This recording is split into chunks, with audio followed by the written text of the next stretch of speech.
नमस्कार। Study group 96 channel में आप सभी का स्वागत। जैसा कि आप सभी को पता है कि हम सभी प्रीवियस ईयर के क्वेश्चन पे या पेपर पे काम कर रहे हैं, क्योंकि प्रीवियस ईयर के पेपर जो होते हैं एग्ज़ाम में रिपीट होते रहते हैं और उनको करने से हमारी आधी समस्या हल हो जाती है। अगर आपने हमारी सभी वीडियोज़ या हमारी टीम की बनी हुई सभी वीडियोज़ आपने नहीं देखी है, तो आप सभी प्लेलिस्ट से जाकर सीडीपी की, ईवीएस की और हमारी खुद की हिंदी की वीडियोस पड़ी हुई हैं, देख लीजिए। और अगर आपने टेलीग्राम चैनल को नहीं ज्वाइन किया है तो ज्वाइन कर लीजिए और ग्रुप भी ज्वाइन कर लीजिए, क्योंकि ग्रुप पे आप सभी के लिए 9 से 10 PM प्रतिदिन आपको मैं खुद क्वेश्चन करवाता हूँ और आपका जो है उससे तैयारी भी बेहतर तरीके से बनता रहेगा। तो चलिए ज़्यादा देर ना करते हुए वीडियो को स्टार्ट करते हैं, क्योंकि समय कम है हम सभी के पास में। तो जितना ज़्यादा हम प्रैक्टिस सेट कर लेंगे उतना ही उपयोगी सिद्ध होगा। तो स्टार्ट करते हैं। आज का हमारा पहला प्रश्न है। क्वेश्चन क्या है? भाषा अर्जन में महत्वपूर्ण है। तो ऑप्शन हमारे हैं भाषा का व्याकरण, ऑप्शन बी है पाठ्य पुस्तक, ऑप्शन सी क्या है भाषा का शिक्षक, ऑप्शन डी है भाषा के विभिन्न रूपों का प्रयोग। तो हमारा जो राइट ऑप्शन हो जाएगा, जैसे भाषा अर्जन में सबसे पहले भाषा व्याकरण की जो है ज़्यादा ज़रूरत नहीं होती है, तो आप इसको क्वेश्चन को पहले ही कट कर देंगे। पाठ्य पुस्तक भी ज़रूरत नहीं पड़ती। ठीक। भाषा का शिक्षक, भाषा का शिक्षक भी भाषा अर्जन में ज़रूरी नहीं है। पहले भाषा के विभिन्न रूपों का प्रयोग करना जानेंगे, भाषा के विभिन्न कौन कौन से रूप होते हैं उनके बारे में जानेंगे, तभी हमारा जो है सटीक आंसर होगा। तो हमारा राइट ऑप्शन क्या हो जाएगा? भाषा के विभिन्न रूपों का प्रयोग। चलिए नेक्स्ट प्रश्न लेते हैं।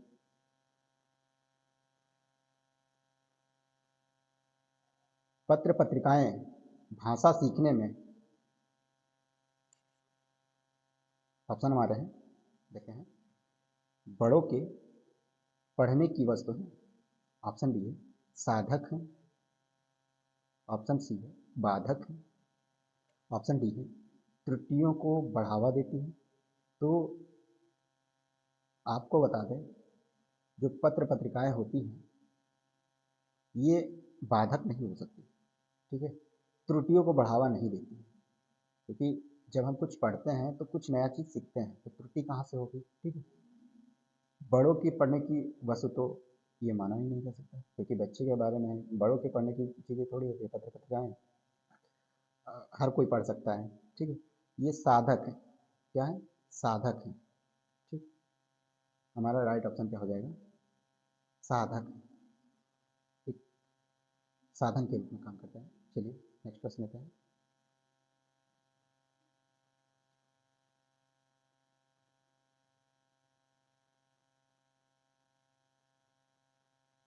क्वेश्चन क्या है? भाषा स्वयं में, ऑप्शन है एक विषय मात्र है, ऑप्शन बी है संप्रेषण का एक मात्र साधन है, ऑप्शन सी क्या है एक नियमबद्ध व्यवस्था है, ऑप्शन डी क्या है एक जटिल चुनौती है। तो हमारा राइट ऑप्शन क्या हो जाएगा?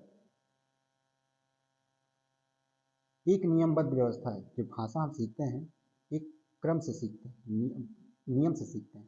ठीक है, तो आप सभी का राइट ऑप्शन हो जाएगा सी। चलिए नेक्स्ट प्रश्न लेते हैं।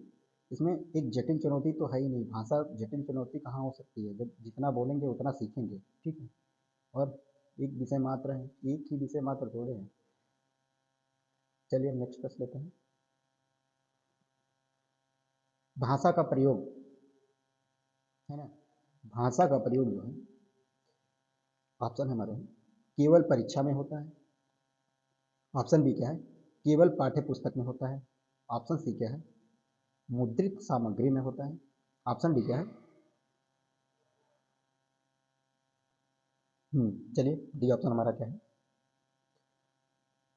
जीवन के विभिन्न संदर्भों में होता है।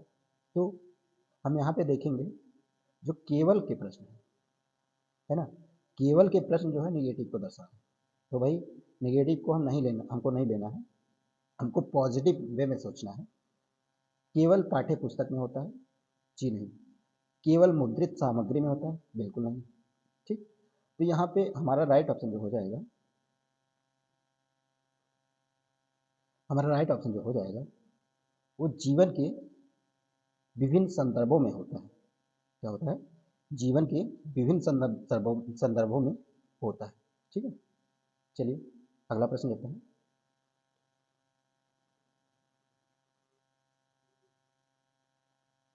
इन सभी की आपको प्रैक्टिस सेट भी करवाई जाती है। 9 से 10 PM आप ग्रुप ज्वाइन कर लीजिए, क्योंकि आपका प्रैक्टिस बहुत ही मायने रखता है। जब तक आप प्रैक्टिस नहीं करेंगे आप बहुत ही पीछे रहेंगे इन सब चीज़ों में। चलिए, क्वेश्चन की प्रैक्टिस जितना कर लेंगे उतना ही ज़्यादा रहेगा। तो आप सभी डिस्क्रिप्शन बॉक्स में आपको लिंक मिल जाएगी, तो वहाँ से ज्वाइन कर लीजिए ग्रुप। आगे बढ़ते हैं। क्वेश्चन हमारा क्या है? क्वेश्चन है, बच्चों की भाषा संबंधी क्रमिक प्रगति का लेखा जोखा रखना संभव है? अब ऑप्शन हमारे हैं, उत्तर पुस्तिकाओं, लिखित परीक्षा में, मौखिक परीक्षा में, ऑप्शन डी है पोर्टफोलियो।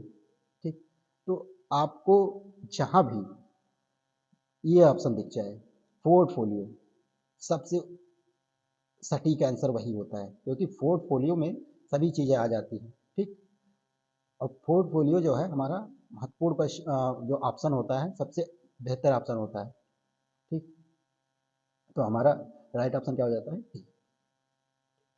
चलिए नेक्स्ट क्वेश्चन लेते हैं।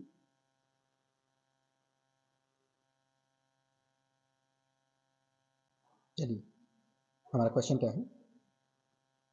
भाषा की पाठ्य पुस्तकें, ऑप्शन ए अभ्यास परक ही होनी चाहिए, ऑप्शन बी है साधन है, ऑप्शन सी है साध्य है, ऑप्शन डी है भाषा सीखने का एकमात्र संसाधन है।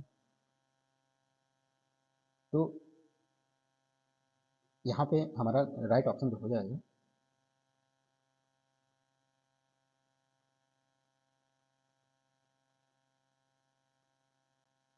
हमने बताया है एक साधन के रूप में काम करती है।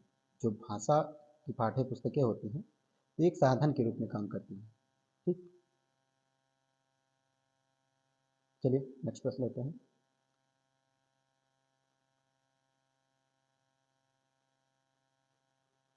आप सभी ने चैनल को सब्सक्राइब नहीं किया तो करते रहिए।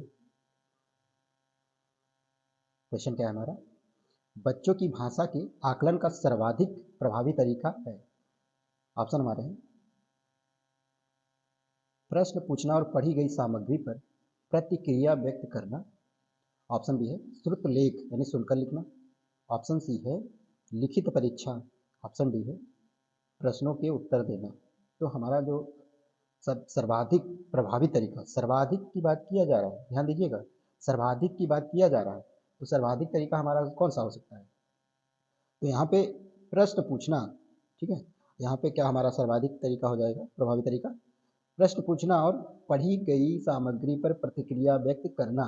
ठीक है, यहाँ पे सबसे राइट ऑप्शन हो जाएगा प्रश्न पूछना और पढ़ी गई सामग्री पर अपनी प्रतिक्रिया व्यक्त करना। चलिए राइट ऑप्शन हमारा ये हो जाएगा। नेक्स्ट प्रश्न लेते हैं।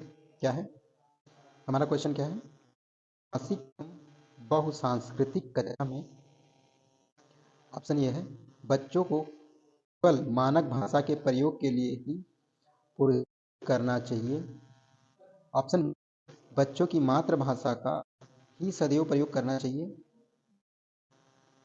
ऑप्शन सी क्या है बच्चों की मातृभाषा का प्रयोग नियमित होना चाहिए, बच्चों की मातृभाषा को समुचित सम्मान स्थान देते हुए मानक भाषा से ही परिचय कराना चाहिए।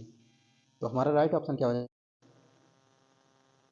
कि मातृभाषा को समुचित स्थान देते हुए मातृभाषा से भी परिचय कराना। ठीक।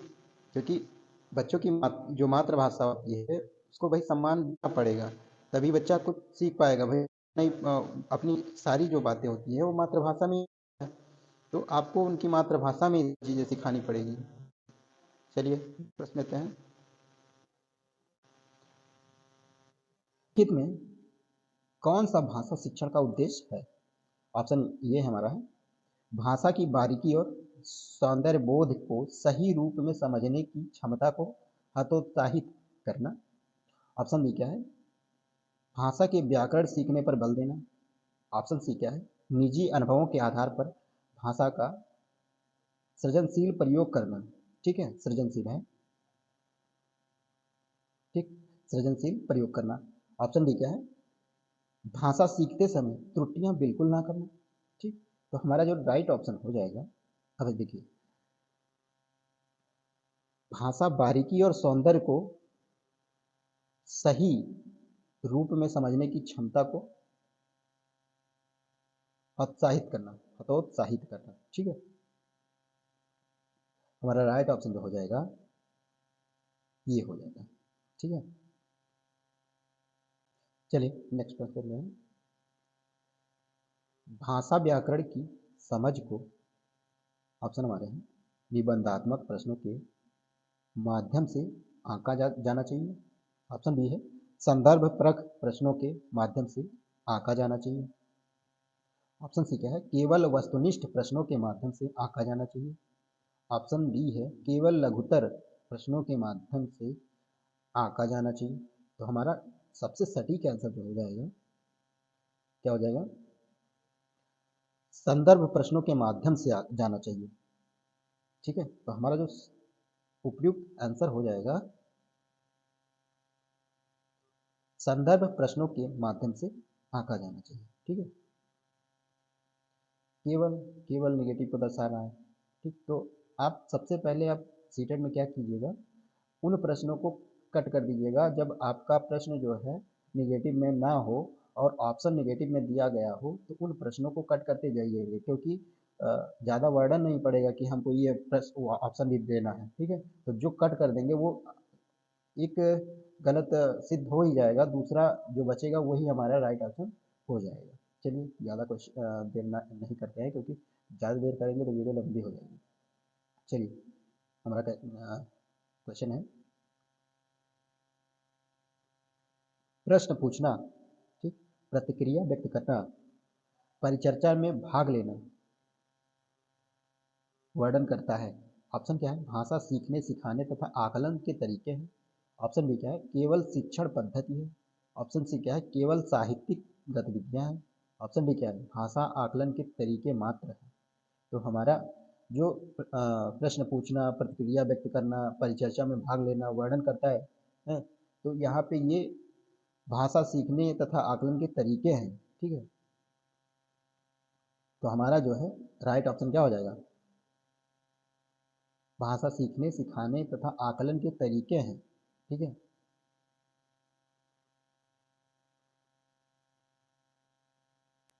चलिए अगला प्रश्न लेते हैं। क्वेश्चन नंबर 12 है, क्या है,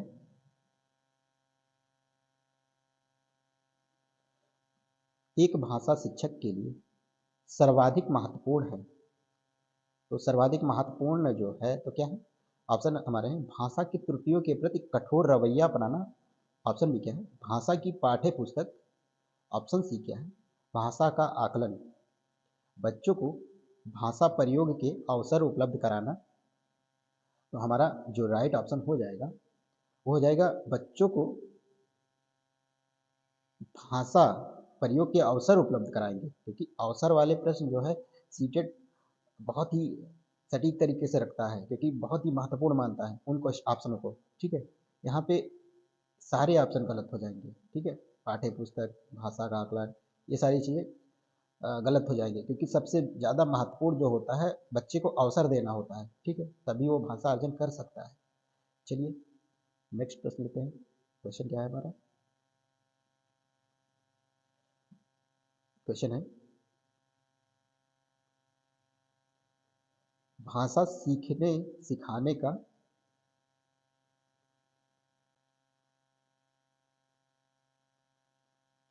चलिए, क्वेश्चन क्या है? भाषा सीखने सिखाने का उद्देश्य है, ऑप्शन ए विभिन्न स्थितियों में भाषा का प्रभावी प्रयोग करना, ऑप्शन बी है अपनी बात कहना सीखना, दूसरी दूसरों की बात समझना सीखना, ऑप्शन डी क्या है अपनी बात की पुष्टि के लिए तर्क देना। चलिए, आप लोग भी इस हमारे क्वेश्चन का आंसर बोलने से पहले आप लोग एक बार वीडियो को स्टॉप कर लिया कीजिए। स्टॉप करने के बाद में आप खुद से सोचिए कि कौन सा ऑप्शन सही हो सकता है, इसके बाद में चलाइए, क्योंकि जब आप खुद से सोचेंगे तो आप अपने हिसाब से सोचेंगे, इसके बाद जब आंसर देखेंगे तब अगर आपको सही सटीक बैठता है तो आपको जो है बहुत नॉलेज गेन होगा इस इन सब चीज़ों के लिए। तो चलिए ज़्यादा देर न करते वीडियो को और आगे बढ़ाते हैं, और हमारा राइट ऑप्शन जो हो जाएगा क्या हो जाएगा? विभिन्न स्थितियों में भाषा का प्रभावी प्रयोग करना। क्या हो जाएगा हमारा राइट ऑप्शन? विभिन्न स्थितियों में भाषा का प्रभावी प्रयोग करना। ठीक है, चलिए आप लोग भी खुद से सोचा कीजिए। ठीक है, क्वेश्चन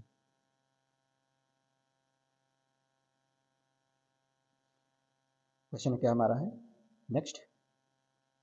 भाषा की कक्षा में एक शिक्षक बच्चों से क्या अपेक्षा करता है?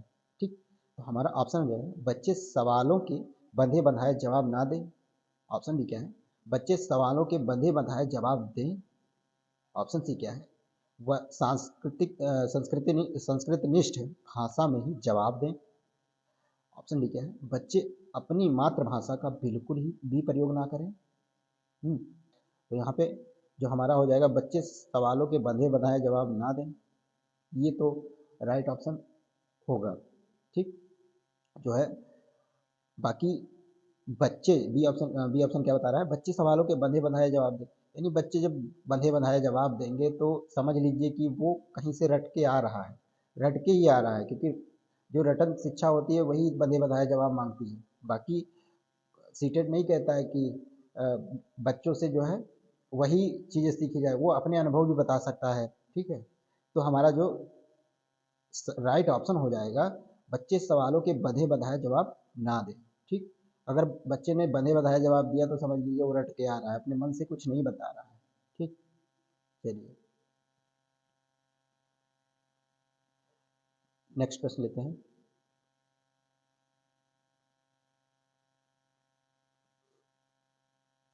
क्वेश्चन क्या है? बच्चे अपने परिवेश से स्वयं भाषा अर्जित करते हैं, इसका एक निहितार्थ यह है कि ऑप्शन क्या है बच्चों को बिल्कुल भी भाषा ना पढ़ाई जाए, ऑप्शन बी क्या है बच्चों को समृद्ध भाषिक परिवेश उपलब्ध कराया जाए, ऑप्शन सी क्या है बच्चों को केवल लक्ष्य भाषा का ही परिवेश उपलब्ध कराया जाए, ऑप्शन डी क्या है बच्चों को अत्यंत सरल भाषा का परिवेश उपलब्ध कराया जाए। आप सभी को ये वीडियो अच्छी लगती है, ये सेशन अच्छा लगता है तो लाइक शेयर कमेंट जरूर करते रहिए। ठीक है, और डिस्क्रिप्शन बॉक्स में आपको हमारे टेलीग्राम चैनल का लिंक भी मिल जाएगा, तो आप वहाँ से ज्वाइन कर लीजिए, क्योंकि वहाँ पे डिस्कस के माध्यम से सारी चीज़ें क्लियर भी होती हैं और आपको बहुत महत्वपूर्ण जानकारियाँ भी वहाँ मिलती रहती हैं। ठीक है, सभी टीचर्स वहाँ पे लगे हुए हैं, तो आप लोग ज्वाइन भी कर लीजिए। चलिए, हमारा राइट ऑप्शन जो हो जाएगा बच्चों को समृद्ध भाषिक परिवेश उपलब्ध कराया जाए। ठीक है, जब उस बच्चे को उसका भाषिक परिवेश बच्चा कहाँ से कैसे सीखता है तो नहीं कराया जाएगा तो वो जो समाज में होगा वही अर्जित कर लेगा, और समाज में बहुत सारी चीज़ें जैसे होती हैं, गलत धारणाएं भी होती हैं,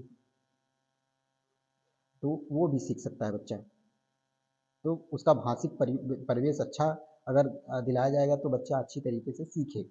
चलिए नेक्स्ट क्वेश्चन लेते हैं। हमारा पैराग्राफ है, पैराग्राफ था। अब यहाँ पे तिलोनिया शब्द का प्रयोग किया गया है। ठीक, विस्मयकारी बनना, स्वावलंबी बनने का, विकास केंद्र चल रहा है। ठीक, ग्रामवासी स्त्री पुरुष मिलजुल कर। ये सारी जो मेन मेन पॉइंट है देखते चलिएगा। फोटोग्राफर 1972, ये सारी चीज़ें देखेंगे तो आपको जो पैराग्राफ है दोबारा पढ़ना नहीं पड़ेगा, आपको सटीक आंसर भी मिल सकता है। चलिए आगे बढ़ते हैं। क्या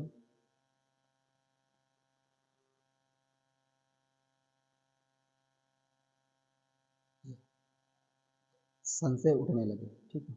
वैज्ञानिक उपकरणों की बात की गई है। चलिए आप लोग देखते रहिए।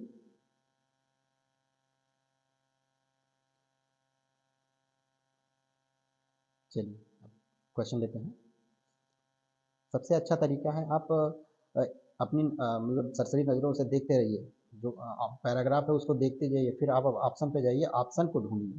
ठीक, ऑप्शन को ढूंढिए, क्योंकि ये जब आप पैराग्राफ करते हैं तो आप एक तरीके से नकल करते हैं, ठीक है।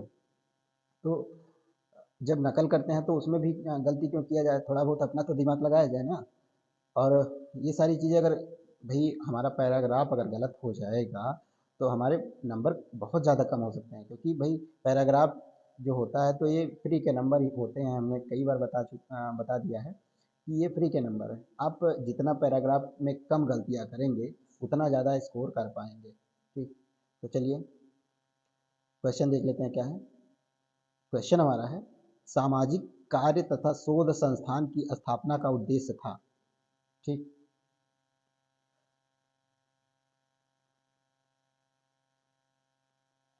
तो हमारा क्या उद्देश्य था। अपनी अभी हमने स्वावलंबी की बात की गई थी, स्वावलंबी का प्रयोग किया गया था। तो हमारा जो राइट ऑप्शन क्या हो जाएगा, यानी स्वावलंबी बनने यानी आत्मनिर्भर बनने की बात कही गई थी वहाँ पे। तो हमारा राइट ऑप्शन देख लीजिए, वहाँ पे हमने बताया था कि स्वावलंबी की बात की गई है, तो स्वावलंबी बनने की बात यहाँ पे कर रहा है। ठीक है, तो हमारा राइट ऑप्शन क्या हो जाएगा, उन्हें स्वावलंबी आत्मनिर्भर बनना है। चलिए नेक्स्ट प्रश्न लेते हैं।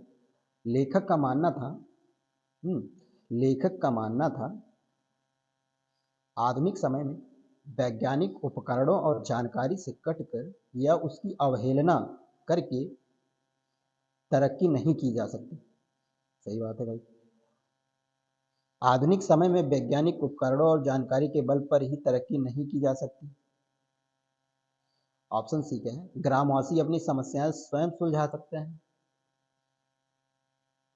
ऑप्शन डी क्या है, ग्रामवासियों को अपनी समस्याएं स्वयं सुलझाने की आदत है।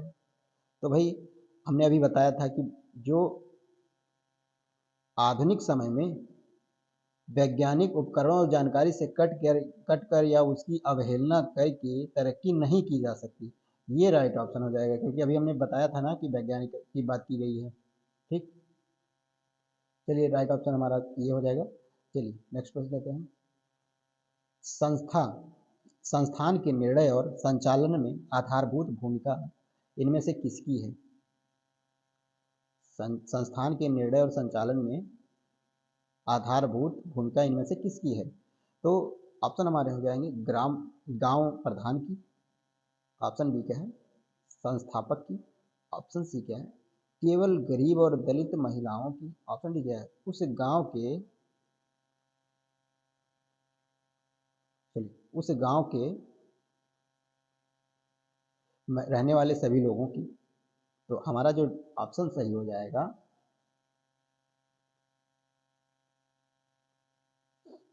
उस गांव में रहने वाले सभी लोगों की। अब आपको क्या करना है, ये पैराग्राफ की बात की गई है, पैराग्राफ से ही आपको खोजना है, ठीक है, ना कि हमारे कहने पे जाएंगे। जब आप पैराग्राफ देखेंगे, अभी हम पैराग्राफ रीड करके आए हैं, उसी से हम खोजबीन कर रहे हैं। ठीक, तो पैराग्राफ में जब जाएंगे वहाँ से देखेंगे क्या कह रहा है, तो वहाँ पे ये ऑप्शन मिल जाएगा। चलिए नेक्स्ट प्रश्न ले लेते हैं। राइट हमारा क्या हो जाएगा, डी, उस गांव में रहने वाले सभी लोगों की। चलिए नेक्स्ट प्रश्न लेते हैं। क्वेश्चन क्या है हमारा, आत्म उपसर्ग किस शब्द में नहीं है। ठीक, तो आत्म उपसर्ग की बात की गई है, तो हमारा जो राइट ऑप्शन हो जाएगा, जैसे ऑप्शन है परमात्मा, आत्मनिर्भर, तो ये भाई है आत्मसम्मान, और डी आत्मीय। तो परमात्मा शब्द में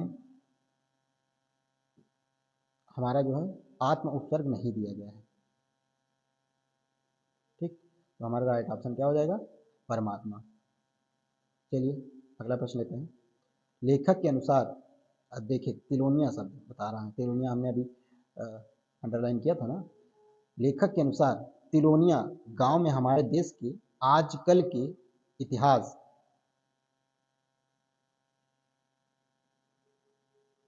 क्या है? इतिहास का विस्मयकारी पन्ना लिखा जा रहा है, इसका कारण क्या है? ऑप्शन क्या है? ये है केंद्र में इतिहास पर विस्मयकारी शोध किया जा रहा है। ऑप्शन बी क्या है? तिलोनिया गांव पिछड़े गांव के रूप में जाना जाता है। ऑप्शन सी क्या है? वहाँ एक स्वावलंबी विकास केंद्र चल रहा है। ऑप्शन डी क्या है? वहाँ के लोग अनुदान पर आश्रित हैं। तो जो हमारा राइट ऑप्शन हो जाता है वहाँ के लोग, देखिए हमने वहाँ पे अंडरलाइन में बताया था कि स्वावलंबी, यानी वहाँ पे स्वावलंबी की बात की गई है, तो यहाँ पे हमारा राइट ऑप्शन जो हो जाएगा स्वावलंबी बनने की बात कही गई है। ठीक है, स्वावलंबी की बात कही गई है। चलिए नेक्स्ट प्रश्न लेते हैं। जब आप एक बार पैराग्राफ रीड कर लेंगे फिर आपको क्वेश्चन ढूंढने में कोई प्रॉब्लम नहीं होगी। ठीक, शताब्दी समास का उदाहरण क्या है? तो यहाँ पे जो हमारा राइट ऑप्शन हो जाएगा शताब्दी। शताब्दी समास का उदाहरण क्या है? तो यहाँ हमारा राइट ऑप्शन जो हो जाएगा द्विगु समास। कौन सा हो जाएगा? द्विगु समास। आप सभी को पता है कि द्विगु समास में पहला जो शब्द होता है वो संख्यावाची होता है और दूसरा जो होता है संज्ञा होता है। ठीक, कहीं भी जैसे शताब्दी हुआ, चतुर्भुज हुआ, पंचभुज हुआ, ये सारी चीज़ें जब आ जाएं तो समझ लीजिए वो समास द्विगु समास की बात कर रहा है। अब तत्पुरुष में क्या होता है? तत्पुरुष में छह भेद होते हैं। ठीक,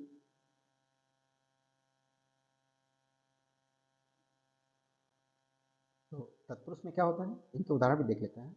जैसे जेब कतरा हो जाता है। ठीक, जेब कतरा हो जाता है, जेब कतरा हो गया, रोगग्रस्त हो गया, के शब्द, से शब्द, ये सब बीच में आते रहते हैं जब इनका हम संविच्छेद करते हैं। जैसे रोगग्रस्त हुआ तो रोग से ग्रस्त, जब ऐसे शब्द बोलेंगे तो उसमें से शब्द आएंगे, के शब्द आएंगे, को शब्द आएंगे, तो ये क्या हो जाते हैं हमारे तत्पुरुष समास के जो एग्जाम्पल हो जाते हैं। ठीक है, और अव्यय भाव समास की बात करें, अव्यय भाव, ठीक, अव्यय भाव समास की बात करें तो इसमें क्या हो जाएगा?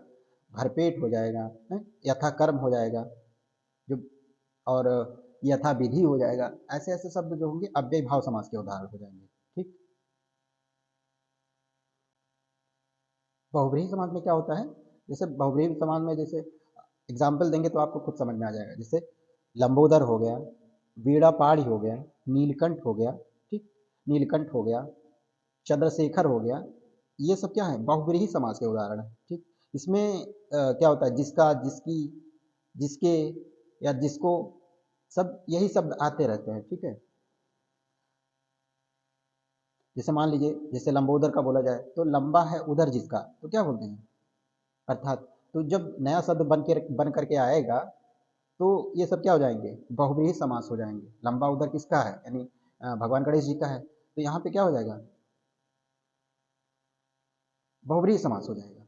चलिए नेक्स्ट प्रश्न लेते हैं। क्योंकि ज़्यादा डिफाइन करेंगे, ज़्यादा चीज़ें करेंगे तो वीडियो लंबी हो जाएगी, तो आप लोग स्किप करते चले जाएंगे, कहेंगे कौन देखे बड़ी वीडियो। वीडियो आपको, आप सभी को अच्छी लगती है तो लाइक शेयर कमेंट जरूर कीजिए, अपने फ्रेंड सर्किल में भेजते जरूर रहिए, क्योंकि आप लोग सब्सक्राइबर जब तक बढ़ाएंगे तभी हम लोग का मनोबल जो है बढ़ेगा। ठीक है,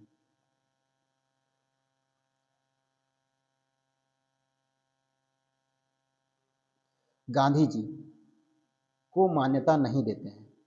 जैसे इसमें क्या है? डॉट डॉट में क्या भरा जाएगा? डॉट डॉट क्या है इसमें भरा क्या जाएगा?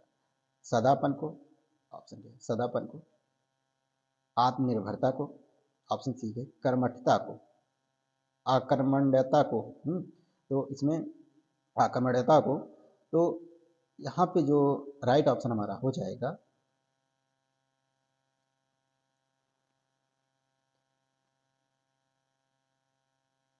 चलिए राइट ऑप्शन क्या हो जाएगा, डी ऑप्शन सही है, आकर्मण्यता को। ठीक है, तो यहाँ पे राइट ऑप्शन ये हमारा यही हो जाएगा। चलिए नेक्स्ट प्रश्न लेते हैं। निम्नलिखित में से संज्ञा का उदाहरण नहीं है। अब इसमें संज्ञा का उदाहरण खोजना है। चलिए, संज्ञा का उदाहरण नहीं है, नहीं है। ऑप्शन क्या है, अनुशासित। ऑप्शन बी है आत्मनिर्भरता। ऑप्शन सी क्या है, स्वावलंब यानी स्वावलंबन। ठीक है, ऑप्शन डी क्या है, अनुशासन। ठीक, तो हमारा जो राइट ऑप्शन हो जाएगा अनुशासित, इसमें संज्ञा नहीं है।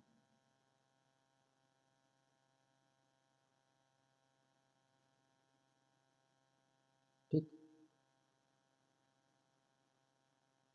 चलिए नेक्स्ट प्रश्न लेते हैं। उपयोगी शब्द का विलोम क्या होगा, क्या है, उपयोगी, उपयोगी शब्द का विलोम क्या होगा, तो उपयोगिता बी ऑप्शन है, अनुपयोगिता। ऑप्शन सी क्या है, अनुपयोगी, क्या डी क्या हो जाएगा, अनुपयोगी, अनुपयोगी। इसमें दोनों में यही देखना है कौन सा सही है। चलिए, तो यहाँ पे हमारा क्या हो जाएगा, अनुपयोगी। ठीक, अनुपयोगी, और अनु क्या है, एक उपसर्ग के रूप में काम कर रहा है। चलिए नेक्स्ट प्रश्न लेते हैं। हाँ, पैराग्राफ दिया गया है। सुनता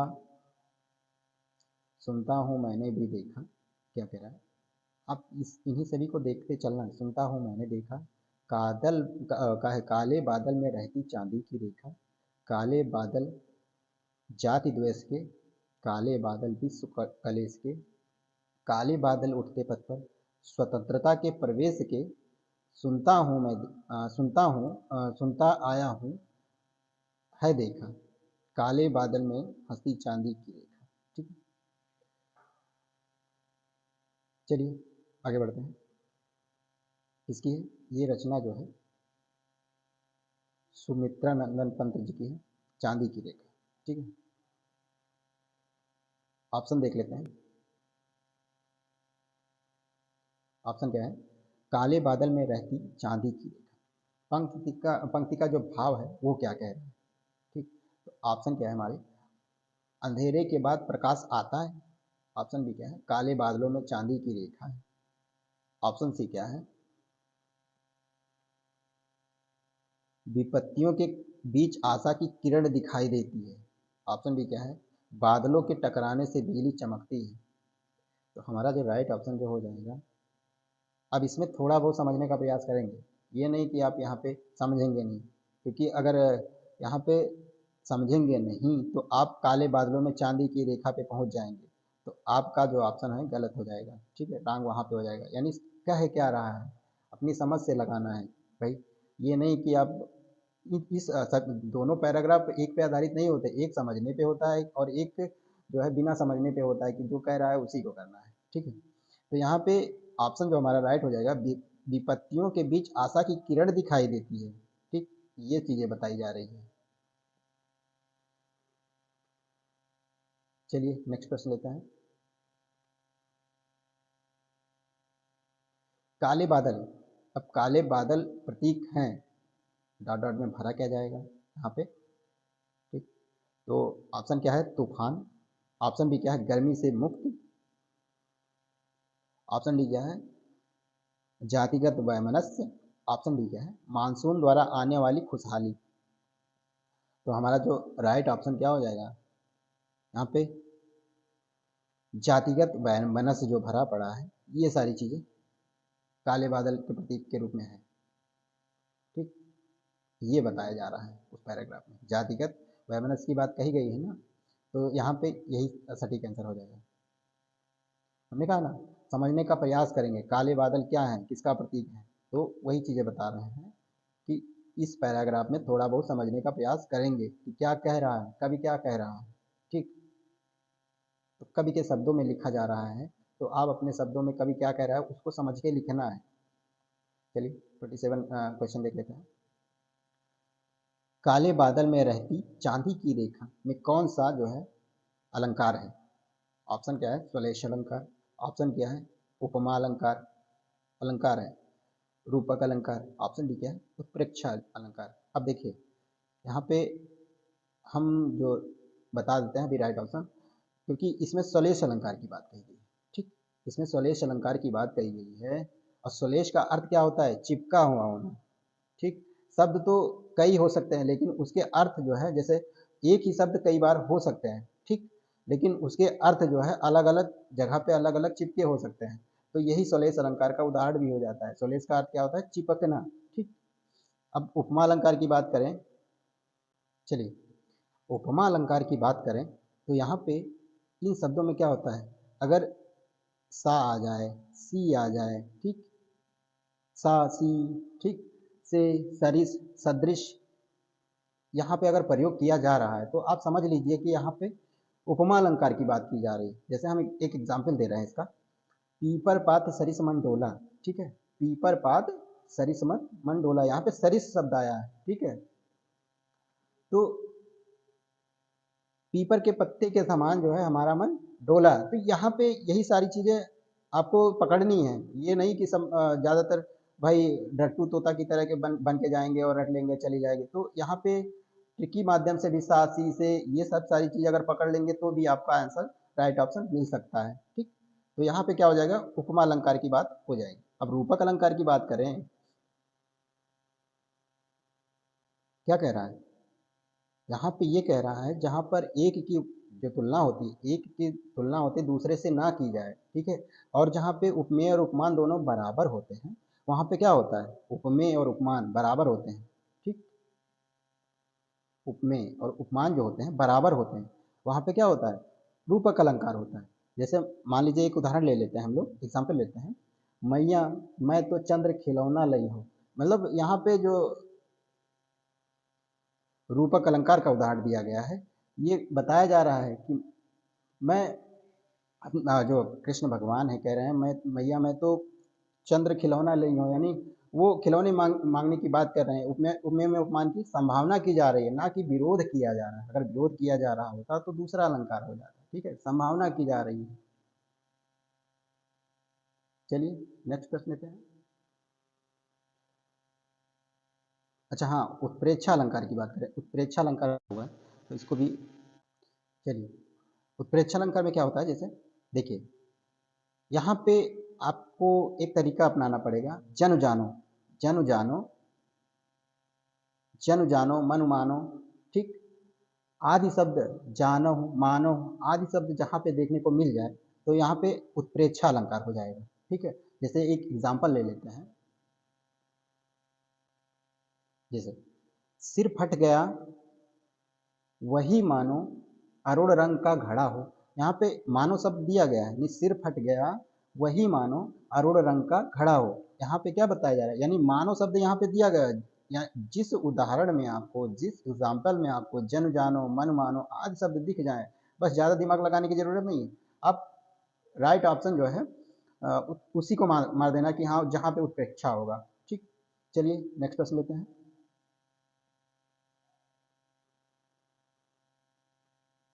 28 क्या है? ऑप्शन क्या है? क्वेश्चन है, बादल का पर्यायवाची शब्द नहीं है। यहाँ पे नहीं ढूंढना है, ये नहीं कि बादल का पर्यायवाची शब्द ढूंढने लगे। तो ऑप्शन क्या है? पयोधर, जलद, जलज, और सी है जलद, और डी क्या है? घन।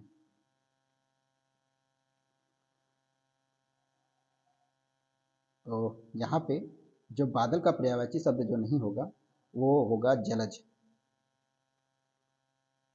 तो जलज किसका पर्यायवाची शब्द है? तो ये जलज जो है कमल का पर्यायवाची शब्द है। ठीक, जो जल में उत्पन्न हो। चलिए नेक्स्ट प्रश्न लेते हैं। 29, स्वतंत्रता का विलोम शब्द है। स्वतंत्रता का विलोम शब्द क्या होगा? विलोम ढूंढना है। ठीक, अभी हमने पर्यायवाची ढूंढा, अब इसका विलोम ढूंढते हैं। चलिए स्वतंत्रता का विलोम शब्द जो हो जाएगा पराधीनता। ठीक, स्वतंत्रता का जो विलोम शब्द हो जाएगा, हमारा राइट ऑप्शन क्या हो जाएगा? पराधीनता। ठीक, ये राइट ऑप्शन हो जाएगा। चलिए नेक्स्ट क्वेश्चन लेते हैं। वीडियो थोड़ा ज़्यादा लंबी हो गई है।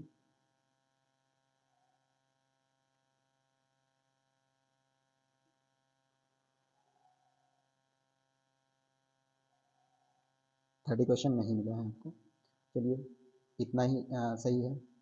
एक क्वेश्चन आप सभी का नहीं बन पाया है शायद। चलिए आज के लिए इतना ही। अगर आपको ये सारी वीडियो हमारी अच्छी लगती है और हमारी टीम की वीडियो अच्छी लगती है तो लाइक शेयर कमेंट और अपने फ्रेंड सर्किल में भेजते रहिए, क्योंकि आपका सब्सक्रिप्शन ही हमारी ताकत है। जब आप सब्सक्राइब करेंगे तो हमारा मनोबल और बढ़ेगा और अच्छी तरीके से वीडियोस बना सकेंगे। अभी तो सीटेट है, ये पहला पड़ाव है, सीटेट है। सीटेट क्लियर करने के बाद में आप सभी आ जाइएगा। सुपर टेट के सिलेबस के आधार पे आप सभी को सारी वीडियोस मिलेंगी। बस आप धैर्य बना के रखिए और आपका सीटेट अच्छे नंबर से क्लियर भी होगा, हमें विश्वास भी है। तो चलिए स्वस्थ रहिए, मस्त रहिए और अपनी सीटेट की प्रिपरेशन में लगे रहिए। इन्हीं शब्दों के साथ हम वीडियो को स्टॉप करते हैं। जय हिंद, नमस्कार।